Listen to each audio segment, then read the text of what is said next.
Hey, you guys. So I've had a couple of you email me about feeling like you're a little overwhelmed or behind because you are not in class to read Romeo and Juliet. So I am going to give you this video. Okay. It might be a little bit long, but I just want you to feel like you're tracking with us.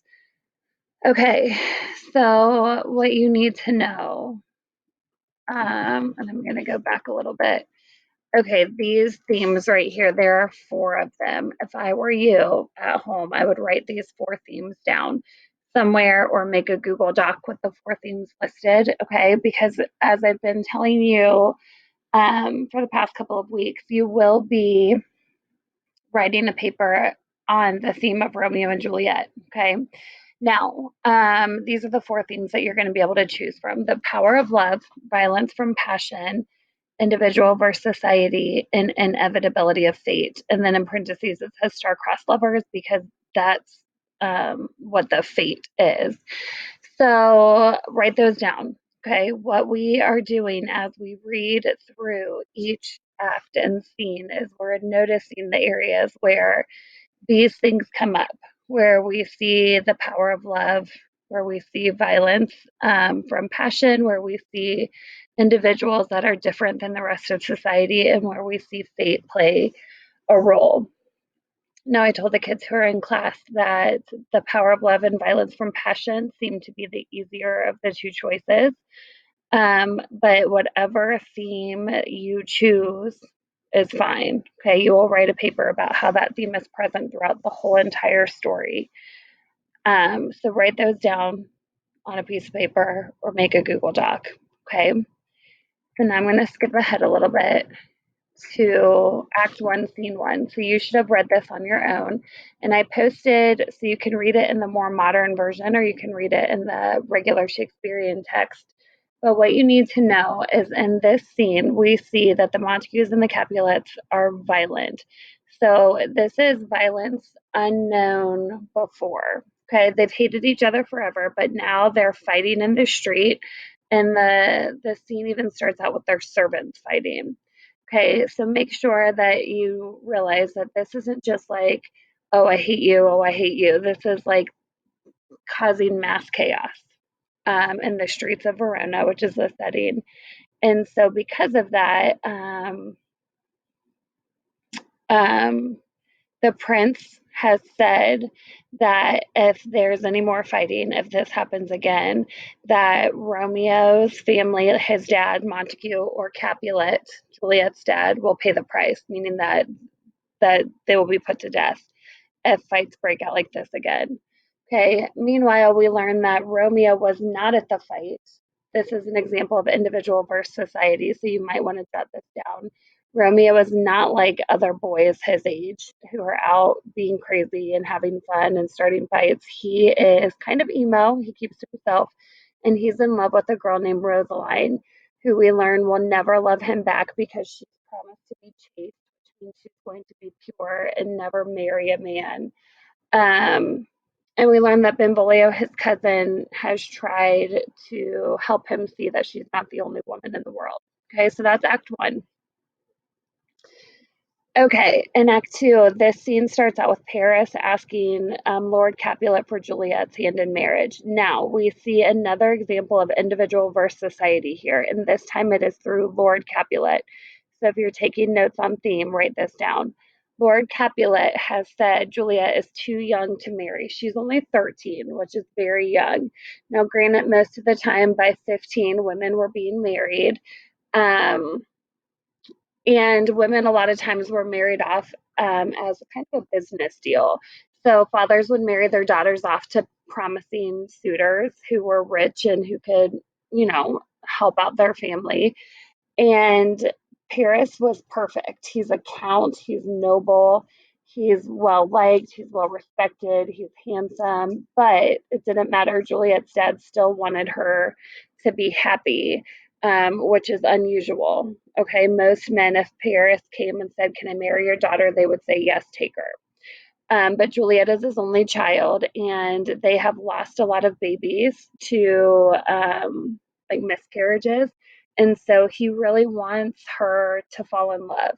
So they're going to have a party that night at their house, and he's hoping that Paris and Juliet will meet and that they will actually love each other and it won't be just a business transaction. Now, Romeo, who is infatuated with Rosaline, who we learn is Capulet's niece, finds out about this party because a servant can't read and happens to ask Romeo to read the invitation. Okay.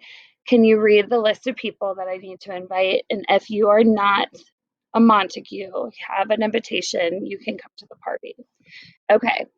So now we have a question of, is this fate? Is this, some kind of predestined thing that Romeo would find out about this party that otherwise he would not be invited to? That the servant did not know he was Romeo, did not know he was a Montague, and said, you may come to this party. Okay. Now you have to know that if you're caught up on this idea of Rosaline, Romeo doesn't know Juliet exists right now. He has no idea. It's not like they go to school together or that they would see each other often. He has no idea who Juliet is. So for him to love Rosaline is just a happy accident or ironic or something. Um, but we do have the question of, is this invitation to the party fate? Because we can assume that if he goes to the party as Benvolio wants him to go to the party, then maybe we have the fate of him meeting Juliet. So that might be something we're taking a note on. Okay, so in class today, if you're watching this on Monday, we are reading Act 1, Scene 3. So we're finally actually meeting Juliet. Okay, so this is the day of the party. Juliet's getting ready. Now she's 13. Keep in mind, she's how old you were last year when you were in 8th grade. And so you know that there are all different levels of girls. Some are like a lot more mature, and some are still playing, with Barbies. And even if they don't tell you, right, they still are young and innocent. And that's where Juliet is. She doesn't think about boys, she doesn't care about them. She's never even thought about getting married. And Lady Capulet is excited. Okay, she's like, honey, Paris is the best. He's handsome. He's perfect. You need to try to love him. Now, Lady Capulet was probably about 15 when she had Juliet. She's a very young mother. So the nurse is a servant for the family. She's actually basically Juliet's nanny. She's really kind of rude, but she's really funny. And she's raised Juliet since she was a baby, even to the point of she was the one who breastfed Juliet, which is super weird. But she had a baby at the same time as Juliet was born, and her daughter, Susanna, died. And so she was able to feed Juliet. And so she did. So she literally raised her as if she were her own baby. And she also thinks Paris would make a good husband. And she says, she's very funny. If you pay attention to what she says things like, handsome men make pregnant women, basically. So she's funny and she's a little crass, but both of these women are trying to convince Juliet that Paris is going to be good and she needs to fall in love with him. And Juliet has no intention of falling in love with him. Um, so that's where we are at the end of Act 1, Scene 3 on Monday.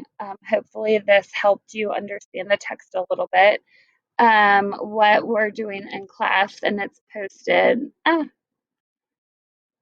What we're doing in class is we are going to look at this pear deck. Sorry, I have to find it. So we're going to go, I posted this, you're going to go over and answer these questions. And so it's just interactive slides. You just write your answers when you're done. Okay. And then there are questions here. Oh, just kidding. That's for after we finish the whole act. So that's where we'll be at the end of Monday. So hopefully that helps you. If you have any questions, please feel free to reach out. Okay.